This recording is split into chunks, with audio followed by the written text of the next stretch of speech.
আবরার ফাহাদ কুষ্টিয়ার ছেলে। সে প্রকৌশল বিশ্ববিদ্যালয়ের 2য় বর্ষের ছাত্র ছিল। সে শুধু একটা স্ট্যাটাস দিয়েছিল 5 তারিখে, সে 5ই অক্টোবর 2019 তিনি একটা স্ট্যাটাস দিয়েছিলেন বাংলাদেশের পক্ষে। তিনি স্বদেশ প্রেমে উদ্বুদ্ধ হয়ে 2টি কথা লিখেছেন।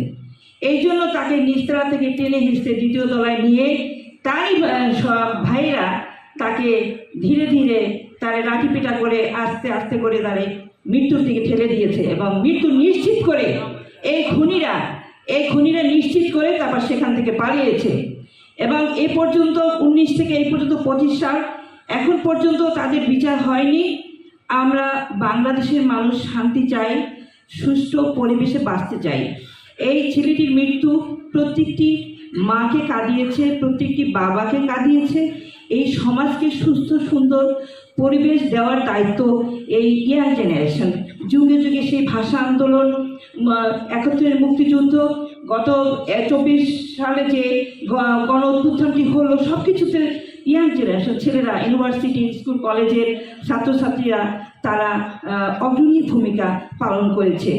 আমি বলবো যে যুগে যুগে এই ধরনের যারা সংগ্রাম করে, যারা কষ্ট করে, যারা ত্যাগ করেছে, তাদেরকে আমরা কখনো ভুলতে পারি না, আমাদের কখনো ভোলা উচিত না।